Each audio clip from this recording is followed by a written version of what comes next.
एक पेज अंदर rubber system. इसमें देखिए हम लोग अपनी जो फीलिंग्स एक्सप्रेस कर रहे हैं, ये जो हमने बच्चों से सीखा है, इनफैक्ट फिजिक्स भी सीखी है मैंने अपने बच्चों से सीखी है, और जुनून भी अपने बच्चों से ही, स्टूडेंट से ही सीख रहा हूं मैं। और 12th मेडिकल का जो हमने नाम दिया है वो जुनून बैच है। इसका सिस्टम थोड़ा सा 7 साल पहले, खाली नाम सब सारे बैचेस के नाम बताना चाहूंगा आपको, so that you have an idea of our mental state. 11th medical का नाम है जोश बैच, 12th IIT जेई का नाम है लगन बैच, और 11th IIT जेई का नाम है मगन बैच। 10th NTSC छूलो Gagan batch. I think this should be uploaded for this batch. छूलो गगन मुझे बहुत पसंद आया। और ऑफ कोर्स इसी तर्ज पे जो नाम है बैच का, उसी तर्ज पे हम लोग काम भी करते हैं। 9th NSCJS should be an important exam. Actually पूरा रोड मैप जो है ना, आपको IIT में पहुंचना है, आपको मेडिकल में पहुंचना है, तो रोड मैप 9th से स्टार्ट होता है। ये एग्जाम्स आपको फॉलो करने चाहिए। 9th में जूनियर साइंस ओलंपियाड, इसके लिए थोड़ा बहुत आगे पढ़ना पड़ता है। आप बेसिकली अपने बैचमेट से 1 साल आगे हो जाते हो।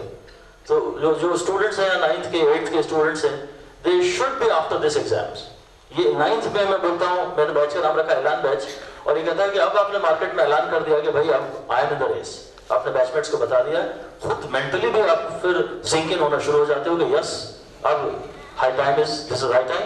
सो 9th is Allen batch, and 9th student should take NSCJS very seriously. बहुत ही एज लिमिट है उसकी, बहुत अच्छे स्टूडेंट्स को लैक ऑफ इंफॉर्मेशन के कारण वो बड़ा ये एग्जाम दे नहीं पाते हैं, और वहां से फिर पूरा चैनलाइज हो जाता है, उनका प्रिपरेशन चैनलाइज हो जाता है। 10th रेगुलर इज देन उड़ान batch, 9th regular is Muskaan batch, young children, हम उनकी मुस्कान बरकरार रखते हैं। खान साहब कहाँ चले गए? 9th is Muskaan batch.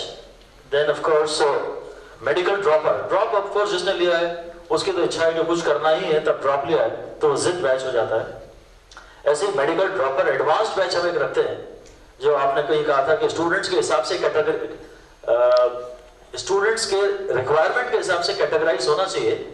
Batch strength तो जरूर मैं मानता हूं, ठीक है 80 भी अनएक्सेप्टेबल है, I agree with it, but the major point is कि जो अगर वो 80 के 80 लाइक माइंडेड है तो वो एक बैच में हो सकते हैं, और उस हिसाब से हमने ड्रॉपर बैच को भी सेपरेट किया है। एक बैच का नाम है इसमें आग बैच, जिसके अंदर आग बहुत है, फायर। इनका भी हमने 5 महीने में इस साल जो किया है वो बता रहे हैं। Full 11th and full 12th इनका 5 महीने में सिलेबस कंप्लीट किया है।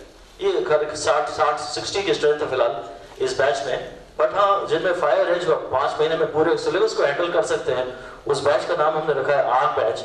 ऐसे ही ड्रॉपर जेई मेन का जो नाम है वो जज्बा बैच, और फाइनली ड्रॉपर जेई एडवांस्ड, ये तो कयामत आता ही है, इस बैच का नाम है कयामत बैच। मेन इशू ये आती है एक जो आपको बहुत ज्यादा ध्यान रखनी चाहिए, batch size is of course a big issue, a very big issue. Batch size does make a difference. Batch size थोड़ा ऑप्टिमम होना चाहिए, और अगर बहुत कम हुआ तो कंपटीशन कम मिलता है बच्चे को, और बहुत ज्यादा हुआ तो डेफिनेटली हम बच्चे को नाम से नहीं पहचानते। इंपॉर्टेंट है कि बच्चे को नाम से पहचानना चाहिए। अगर दूसरे दिन या तीसरे दिन बच्चे को नाम लेके उससे क्वेश्चन पूछ लेते हैं तो उसे वो पर्सनल टच मिल जाता है। ये पर्सनल टच अगर हम अलग से भी दे दें तो 80 batch is okay for 11th। 80 का जो बैच साइज है इट्स गुड इनफ। हम इसमें काम ये कर सकते हैं कि साथ में जो 11th में हम लोग 4 days टीचिंग रखते हैं, और जो बाकी 3 दिन है वो 3 दिन मेनली इंडिविजुअल डाउट सेशन के लिए रखते हैं। तो अगर individual doubt session sufficiently strong है, अच्छा ये भी नॉर्मल वर्किंग आवर्स में, क्योंकि बाकी 3 दिन बच्चे के ऑफ है, हम उन दिन 3 दिन टीचर को भी फ्री रखते हैं। टीचर भी फ्री है साइमल्टेनियसली, बच्चा भी फ्री है। तो अगर इंडिविजुअल डाउट सॉल्विंग उसकी सफिशिएंटली हैंडल हो रही है तो फिर 80 का बैच जो है बहुत ही ऑप्टिमम रहता है। हमारा एक्सपीरियंस कहता है कि रिजल्ट उसी में से निकलता है। हमारे और भी स्टूडेंट्स हैं जो मैं आपको बस नाम बताना चाहूंगा, ताकि आप बाद में जो इंटरेस्टेड पेरेंट्स हैं उनसे इंटरेक्ट कर सकें। उधर से मनु गुप्ता इस साल एम्स क्वालिफाई किया है, पर उसने GMC, मनु आपको सीट पे खड़ा होना है 1 मिनट के लिए, ठीक है मनु। सुदीप त्रिपाठी एम्स में पढ़ रहा है, सचिन रघुवंशी एम्स भोपाल में पढ़ रहा है, और देन सचिन गोयल एम्स भोपाल में पढ़ रहा है। So these are the people fulfil it. So ठीक है। टू स्टार्ट विद, ठीक है, मैं शायद यहीं से अपना डेमो छोटा सा लेता हूँ। Because we are running short of time now, 6 बजे हमें ये हॉल इन्हें हैंड ओवर करना ही है। So we'll go for just brief idea apart from demo. साथ साथ में बात करेंगे कि एक्चुअली रिजल्ट के लिए कितना इंपॉर्टेंस है टीचिंग का और बाकी पूरे पैकेज का।